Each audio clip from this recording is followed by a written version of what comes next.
Saudação de paz, meus guerreiros, meus irmãos. Aqui mais um rápido estudo diante daquele mesmo tema, Os iníquos. Eu falei que diante de Mateus 7, versículo 21 ao 23, aqueles que naquele dia, que naquele momento futuro, vão falar: Senhor, Senhor, em teu nome nós não profetizamos, em teu nome nós não expulsamos demônios, da amônia, equibalo, nós não expulsamos demônios, no teu nome, o dunamis, o poder, as maravilhas não foi feito. E eu falei que esse grupo, mesmo possuindo esses adjetivos, mesmo possuindo esses atributos, esses poderios, diante do texto, eles eram considerados o grupo dos iníquos, aqueles que praticam a iniquidade.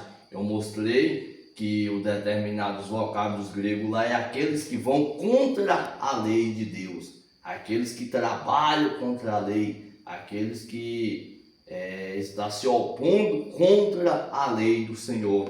E diante do próprio Mateus, capítulo 13, Cristo conta várias parábolas nesse capítulo 13. E uma das que ele conta é a parábola bem conhecida, que é a parábola do trigo e do joio. E poucos repararam, como termina essa parábola. Aqui se encontra o Mateus capítulo 13, o versículo 41 a 42, que é o término quando Cristo está explicando o que queria dizer aquela parábola, aquela comparação que ele estava fazendo. E observa que diante da parábola você vê que ambos, tanto o trigo e o joio, eles crescem juntos. É por isso que eu falei que por mais que o grupo dos iníquos profetizam, por mais que o grupo dos iníquos expulsa demônios, por mais que o grupo dos iníquos tem o dunamis, o poder de Deus em sua vida, eles ainda são considerados iníquos, que está contra a lei, que trabalha contra o Senhor.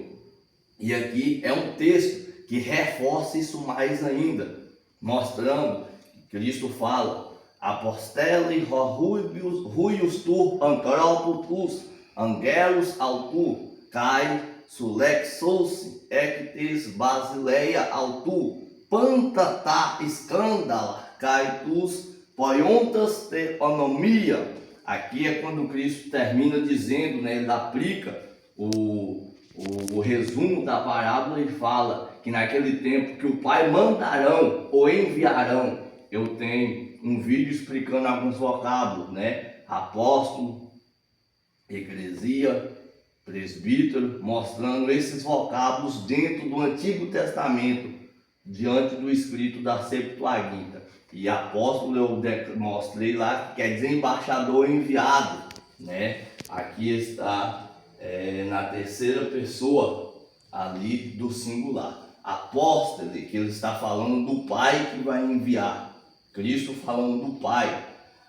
Ele fala naquele tempo: enviarão o Filho do Homem, Ruius tu anthropo, o Filho do Homem, dos ângelos e os anjos dele, e os mensageiros dele. Para quê? Para ajuntar. Cai sulexussem, cai silercussem, que é ajuntar, recolher,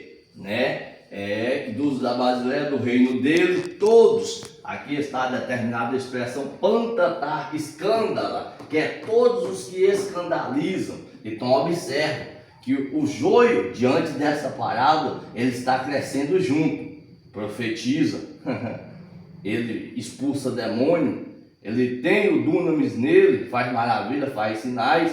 Só que olha o resultado aí, ele está no grupo daqueles que cometem escândalo diante do Senhor. Cristo fala que será enviado o Filho do Homem e os seus anjos para ajuntar do reino do Senhor aqueles que espanta todos o que comete escândalo, e tus poiuntas te anomia, e aqueles que cometem iniquidade. Mas eu falei a respeito desse termo anomia, que quer dizer contra a lei, quer dizer contra a lei. Por quê? Porque nomos Nomos é lei, entendeu?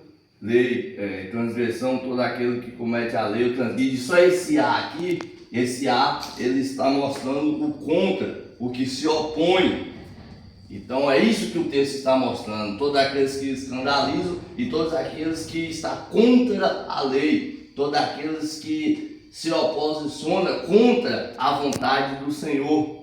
Ele é um desobediente, tem o poderio, até cresce junto com o servo realmente fiel a Deus, até faz aparentemente o que o servo do Senhor está fazendo, mas no final ele escandaliza a obra e ele é um dos grupos do que é contra a lei do Senhor.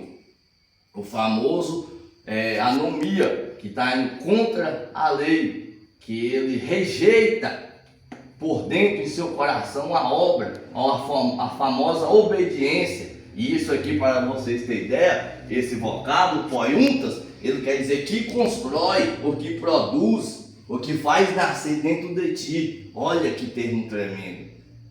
A desobediência ou ir contra a lei de Deus cresce junto, mas tem esse determinado mal dentro dele. Sendo assim, Deus enviará o Filho do Homem e os seus anjos para ajudar todos aqueles que escandalizam e todos aqueles que é contra a lei do Senhor, os iníquos, iniquidade, os iníquos, o que é contra a lei do Senhor. E olha o resultado, olha a sentença. Cai, bolusse altus, eistem caminho, tu puros, que aqui eles lançarão no fogo. A determinada aqui, balunce de balo, lembra? Lançarão, jogarão, independente deles querer ou não, expulsarão, colocarão no determinado fogo, arrebatará, também está embutido nesse vocábulo, dentro do fogo, que é a determinada expressão, puros, né? Eik estim ro krautimus, né? Ele haverá ranger de dentes, cai ro brugmos, tom rodontum, e ali haverá ranger de dentes. Isso é o que, meus irmãos? É aqueles que estão contra a lei, é os iníquos, é os que cometem iniquidade, profetizam, cresce juntamente com o trigo, faz da mesma semelhança do trigo, mas no final é um escandaliza a obra e é iníquo. Agora observam para até arruinar. Aqui é um texto do Antigo Testamento grego, porque é a famosa, Septuaginta, que é uma versão grega do Antigo Testamento. E aqui é o famoso Salmo de número 23, no seu verso 3, que é aquele verso que ele fala, guia a minha alma, ou antes da pressão, guia, que em retidão a minha alma. O texto grego tá, tem psiquermo, epestrepsen, redegsen, me epitribus, sicaios nes renectu onaumatus autu, que é a alma, a psique, a minha, aqui está o pronome pessoal, na primeira pessoa do singular, ele está falando da alma dele, psiquermu, a alma dele, ele está falando a minha alma, que possa em retidão, aqui está falando de retidão, de te louvar, de estar voltada para ti, retornada para ti, redegesen, me epitribos, que possa andar na vereda, olha isso aqui, na vereda, tribos, que quer dizer estrada, estrada, quer dizer caminho, ali a famosa rodovia, o determinado caminho que essa alma quer andar, diante de retidão por conta, na vereda da tua justiça, de caiosnes, da tua justiça. Por quê? Olha a causa aqui, a causa do que os iníquos não têm, o porquê do que os iníquos não pensam, a consequência do que os iníquos não pensam. Lembra que essa mesma passagem de semelhança de Mateus 13 é a mesma de Mateus capítulo 7, 21, eles vão falar no teu nome. Olha, isso aqui é falsidade. No teu nome nós não profetizamos, No teu nome nós não expulsamos demônio, e no teu nome nós não tinha poder e não fazia sinais. No teu nome, só que o nome ali de Cristo era usado em vão. No nome de Deus era usado em vão, porque um determinado servo, ele faz isso, ele faz a obra, mas a alma dele pede sempre para andar em retidão, no caminho, na estrada, na vereda da tua justiça. Por quê? Aí ele fala, Renek, do famoso Reneca, né? Que é a causa, é o porquê. Por que, Davi? Tu onômatos autor do teu nome, por causa do teu nome, onômatos, por causa do teu nome.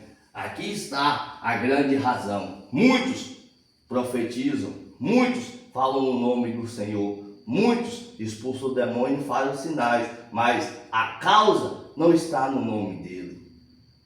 A alma não está no caminho do Senhor. O texto bíblico está nos mostrando, meus irmãos, vamos ficar alerta, que muitos podem seguir a Deus aparentemente, expulsando demônios, falando em línguas, profetizando e aparentemente tendo o poder de Cristo em sua vida. Mas a alma dele não pede para andar em retidão, no caminho da justiça.